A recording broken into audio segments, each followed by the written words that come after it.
So guys welcome to the channel. तो यार ये वाली वीडियो भी हमारी पैथोलॉजी प्रैक्टिकल की स्लाइड के ऊपर रहने वाली है। तो यार आज की वीडियो हम लोग सीबीसी लंग के बारे में देखेंगे। देखो यार, तो क्रॉनिक वेनस कंजेशन यानी सीबीसी वो बहुत से ऑर्गन्स में हो सकता है। बट यार मेनली ना हमारे पास चार ऑर्गन जो होते हैं वो इंपॉर्टेंट होते हैं। पहला लंग, दूसरा लिवर, तीसरा स्प्लीन और चौथा किडनी। तो लेकिन किडनी का इतना इंपॉर्टेंट नहीं माना जाता, लेकिन तीन जो है सीबीसी लंग, सीबीसी लिवर और सीबीसी स्प्लीन, तीनों जो क्रॉनिक वेनस कंजेशन है पैथोलॉजी प्रैक्टिकल में बहुत कॉमनली मिल जाते हैं अपने को। वीडियो का फॉर्मेट ये होने वाला है कि पहले हम लोग देखेंगे कि सीबीसी लंग की स्लाइड दिखती कैसी है। देन हम लोग देखेंगे यार कि उसके बारे में थोड़ा जानेंगे कि अगर कोई आपसे वो उसके बारे में पूछ ले, जो हमारा एग्जामिनर है उसके बारे में अगर उसको कुछ पूछ भी ले तो आप उसका आंसर कर पाओ। और थर्ड स्टेप में देखेंगे कि हम उसको, अगर हमारे पैथोलॉजी प्रैक्टिकल में स्लाइड आ गई तो हम उसको बनाएंगे कैसे। तो चलिए आज शुरू करते हैं। तो सबसे पहले यार मैं आपको ये बताना चाहता हूँ कि जो क्रॉनिक वेनस कंजेशन है, कंजेशन और हाइपरेमिया, HYPEREMIA, हाइपरेमिया, दोनों काफी मिलते जुलते टर्म है लेकिन इनमें काफी डिफरेंस होता है। ठीक है ना। जो हमारा हाइपरेमिया और कंजेशन होते हैं दोनों रिलेटेड होते हैं increase blood to any specific tissue. ठीक है ना। अगर किसी भी टिश्यू में ब्लड ज्यादा है तो वो हाइपरेमिया हो सकता है या तो कंजेशन हो सकता है। बट देखो यार, जो हाइपरेमिया है वो एक एक्टिव प्रोसेस है।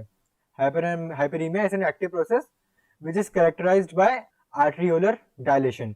जो हमारी आर्ट्रियोल्स होती है ना वो डायलेट हो जाती है, जिसके यहाँ पे ज्यादा ब्लड डिपॉजिट हो जाता है। लेकिन जो कंजेशन है, congestion is also known as passive hyperaemia. तो ये पैसिव प्रोसेस होती है। और ये क्यों होती है? क्योंकि देखो, जो हमारा टिश्यू है, मान लो ये टिश्यू है और ये हमारी ब्लड वेसल होगी।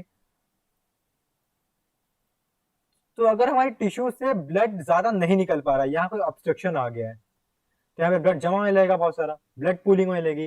तो इसी को हम लोग कंजेशन बोलते हैं। तो passive process resulting from reduced blood outflow from any given tissue. Organ become bluish, क्योंकि देखो जो हमारा वीनस ब्लड होता है वो क्या होता है, ब्लू कलर का होता है। तो इसलिए ऑर्गन जो होता है ब्लूइश हो जाते हैं due to accumulation of venous blood, जिसको हम लोग साइनोसिस भी बोलते हैं। और कंजेशन जो होता है वो दो तरीके से होता है, तो सिस्टमिक है कि पूरे ऑल ओवर बॉडी प्रेजेंट है, या तो लोकल किसी स्पेसिफिक टिश्यू में प्रेजेंट है। तो पहले हम लोग देख लेते हैं यहाँ सीवीसी लंग के ऊपर। ठीक है ना। तो जो हमारी जो सीवीसी लंग की स्लाइड है वो कुछ ऐसी दिखती है। सबसे पहले आपको तो ये देखना पड़ेगा कि देखो लंग की स्लाइड हमारी कैसे की थी। बस लंग की स्लाइड में बहुत सारे हमको एल्वेलर स्पेसेस दिखेंगे। देखो बहुत से स्पेसेस दिख रहे हैं। तो देखो स्पेसेस दिख रहे हैं, सो आप ये समझ जाओगे कि या तो ये फैट समथिंग कुछ का है, क्योंकि फैट जब हम लोग स्टेनिंग करते हैं तो फैट जो है वो निकल जाता है, जिसकी वजह से वहां पे कोई स्टेन नहीं आता और व्हाइट दिखता है। तो या तो ये फैट से रिलेटेड है या फिर इसमें स्पेस है पहले से ही, एल्वेलर स्पेसेस हैं। तो हम लोगों ने ये तो रूल आउट कर दिया कि ये दो चीजें, या तो ये फैट वाली कोई चीज है या फिर ये हमारी एल्वेलाइज है लंग की। पर देखो जो फैट वाला होता है ना, जो फैट वाली स्लाइड होती है, फैट वाली एकदम सिग्नेट रिंग अपीयरेंस की होती है। उनके यहाँ पे न्यूक्लियस प्रेजेंट होता है एकदम कोने में। ठीक है ना। लेकिन हमारे यहाँ पे कहीं भी न्यूक्लियस नहीं दिख रहा है आपको। ठीक है ना। तो ये हमारी एल्वेलाइज, इसलिए हम इसको क्या बोलेंगे कि ये एल्वेलर स्पेसेस है, एल्वेलाइज है हमारे लंग की। तो पहला हमारा ये पॉइंट हो गया। दूसरा यार ये होता है कि देखो उसके बीच बीच अपने को ब्लड दिख रहा है। ठीक है ना। ऐसा कुछ दिखेगा आपको, बीच बीच में आपको ब्लड दिखेंगे। ठीक है ना। जो एल्वियोलर सेप्टस होते हैं, जैसे ये देखो ये एल्वियोलर सेप्टस है, मान लो ये एल्वियोलर सेप्टम हो गया, यहाँ पे अपने को ब्लड दिखता है, स्मॉल फोकल ब्लड दिखेगा। ठीक है ना आपको। जो हमारी नॉर्मल एल्वियोलर सेप्टस होते हैं वो थिक हो जाते हैं। देखो अगर आप नॉर्मल लंग की स्लाइड देखोगे ना तो काफी थिन सा दिखता है, लेकिन देखो यहाँ पे काफी थिक हो गया, यहाँ काफी थिक हो गया, यहाँ काफी थिक हो गया। तो जो हमारे नॉर्मल एल्वियोलर सेप्टस होते हैं वो काफी थिक हो जाते हैं। और बीच बीच में उनके अपने को ये सेल्स दिखते हैं, जिनके बारे में आपको आगे बताता हूँ। तो देखो यार, जो हमारा chronic venous congestion of lung होता है वो हमारी most commonly left side heart failure की वजह से होता है। क्यों होता है? देखो अगर ये हमारा हार्ट हो गया और ये हमारी पल्मोनरी वेन हो गई, ठीक है ना, और यहाँ पे हमारा लंग सिचुएटेड है। तो देखो अगर यहाँ पर हार्ट फेल हो गया तो यहाँ से यहाँ ब्लड पूल नहीं होगा ज्यादा, और यहाँ पे ब्लड का जो प्रेशर है वो इंक्रीज होता रहेगा हमारे लेफ्ट एट्रियम में। क्योंकि देखो लेफ्ट साइड का अगर पूरा हार्ट फेल हो गया तो हमारा जो लेफ्ट वेंट्रिकल है वो ज्यादा ब्लड पुश नहीं कर पाएगा, जिसके वजह से ब्लड पूल होने लगेगा, और वही ब्लड अगर पूल हो गया तो लेफ्ट एट्रियम में भी ज्यादा ब्लड पूल होता रहेगा, तो यहाँ पर प्रेशर बढ़ता जाएगा, इसकी वजह से यहाँ पे बैक फ्लो ऑफ ब्लड हो जाएगा।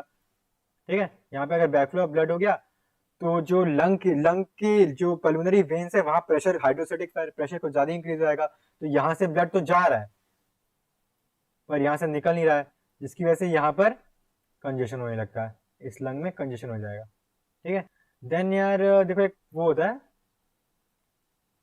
कि देखो जहां पर अब प्रेशर इंक्रीज हो गया है तो हमको ना बहुत सारे हीमोरेजेस, फोकल हीमोरेजेस देखने के लिए मिलते हैं। क्यों मिलते हैं? देखो जो स्मॉल कैपिलरीज होती हैं वो तो यार ब्रेक डाउन हो जाएंगी, क्योंकि बहुत ज्यादा प्रेशर बढ़ गया, तो लार्ज जो वेन्स हो गई वो तो कॉमनली वो तो रप्चर नहीं होती है, लेकिन जो हमारी स्मॉल कैपिलरीज होती हैं वो रप्चर हो जाती हैं, जिसकी वजह से हमको स्मॉल फोकल हीमोरेजेस देखने के लिए मिलते हैं हमारे सारे क्रॉनिक वेनस कंजेशन के टिश्यू में। तो ग्रॉसली देखो वो हैवी दिखेगा क्योंकि बहुत सारा इडिमा फ्लूइड प्रेजेंट हो जाएगा। क्यों प्रेजेंट हो जाएगा इडिमा फ्लूइड?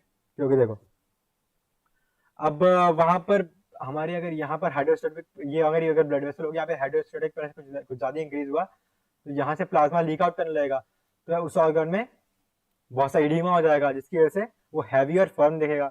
और सेकेंड है कि हमारा जो ग्रॉस में दिखेगा लंग, वो ब्राउन दिखेगा, ब्राउन इंड्यूरेशन दिखेगा उसमें। सेकेंड यार देखो अब अगर अपन देखें हिस्टोलॉजिकल फीचर्स के ऊपर इसके, तो हमारे जो एल्वेरा सेप्टर्स होंगे वो वाइडेंड और थिकेंड हो चुके होंगे, क्योंकि एडिमा प्रेजेंट है, एडिमा एंड डायलेटेड कैपिलरीज की वजह से। यार अब प्रेशर ज्यादा है, हाइड्रोस्टेटिक प्रेशर ज्यादा है, तो कैपिलरीज से एक तो वहां पर एडिमा हो जाएगा, दूसरा जो कैपिलरीज है वो डायलेट हो जाएंगी और कुछ कुछ रप्चर हो जाएंगी, इसकी वजह से हमको फोकल हेमोरेजेस भी देखने के लिए मिलेंगे। और जो हमारे सेप्टास होंगे वो थिक हो चुके होंगे ड्यू टू फाइब्रोसिस। ठीक है, जो हमारे एल्विलार सेप्टास होते हैं वो थिक हो चुके होंगे फाइब्रोसिस की वजह से। और rupture of dilated and congested capillaries minute haemorrhages देखने के लिए मिलते हैं, माइन्यूट फोकल हीमोरेजेस देखने के लिए मिलेंगे। देन यार सेकंड हमारा देखते हैं हीमोसिट्रिन लेडन मैक्रोफेजेस।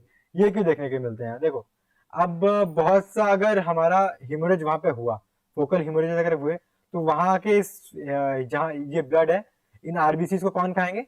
हमारे फैगोसाइट्स, मैक्रोफेजेस खा लेंगे इसको। तो यार जिसकी वजह से उनके बॉडी के अंदर मेटाबॉलिज्म कैसा चालू हो जाएगा? उन्होंने हीमोग्लोबिन खाया तो ग्लोबिन तो ये डाइजेस्ट कर जाएंगे, बाकी हीम यहाँ पे बच गया। हीम जो हीम कन्वर्ट हो जाता है हीमोसिट्रिन में, जिसकी वजह से इनके अंदर हीमोसिट्रिन लेडन मैक्रोफेज देखने के लिए मिलते हैं।